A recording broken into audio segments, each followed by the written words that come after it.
Please, people should leave the governor alone. He is powerless. He can't do anything. Tinubu should do his responsibility and stop shipping it to other people. When Wike and Fubara were quarreling in River, did anybody tell Tinubu to impose state of emergency? Why didn't Tinubu say, Fubara, okay, go and look into that matter, settle it? Even when the man was trying to settle the matter, Tinubu wouldn't have it. Now look at what's going on in Benue. And he's now calling on the governor. Look at hypocrisy here. Moses, look at with all this performance of Tinubu, I can no longer believe that the federal government hand is not what's going on in Benue State, and in fact in all over the country. I am telling you, nobody can exonerate the federal government of from Buhari to Tinubu. It's like there is something they entered into, and that thing will not be far from bloodbath. How can the federal government just be looking? Don't tell all this from other countries, other, not even Nigerians, because they have confirmed that these people are not Nigerians. So what is your own government you doing, for God's sake? Those who didn't know what happened in 1967, right. Look at it happen. Look at it now. Look at it stand out in the face. Barrister, I like the fact that you mentioned Buhari in this thing. So practically, it's more like what started from the Buhari era is continuing. I'm telling you, yes. So there is no break. But let's go back to the purported statement put out by the president himself, because it's coming from an official bat, and it says, I have been briefed on the senseless bloodletting in Benue State. And it goes on to say, enough is enough. Enough is enough means this is not the first time that the president is getting to hear about it. You have said several. And he also said, I have directed the security agencies to act decisively, arrest perpetrators of this evil act on all sides of the conflict. Good. So the president clearly understands that there is an ongoing conflict based on the statement put out here, except of the statement. Barrister, does it look like the president is hamstrung and that he's buck passing?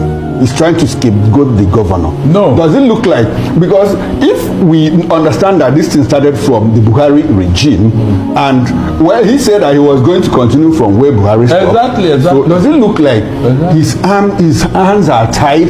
Because we see this thing happen from a particular group of people, and we all know what is going on now. They gang up against the president. Is he trying to play ball?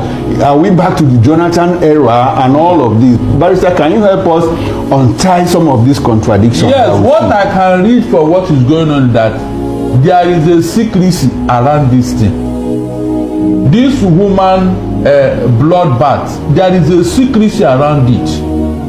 I don't know whether it is an oath or whatever, that a government will allow the people to be slaughtered like this on several occasions, only for them to make statements. Can you compare what is going on in Benue and what happened in River that he imposed the state of emergency? No, Barrister. Those people that supported those state of emergency, where are they now?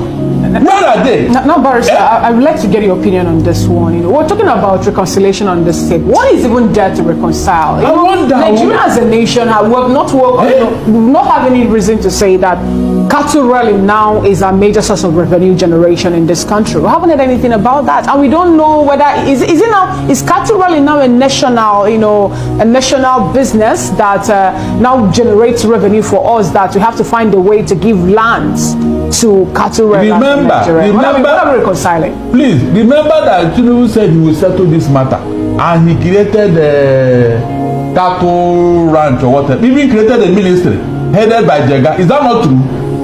Please, my people, what happened to that ministry that Tinubu created? I told you here when he said that, I said this thing will not resolve this matter, because that is not the core of the matter. There is something these people are looking for. It's not your ranch. I said it here.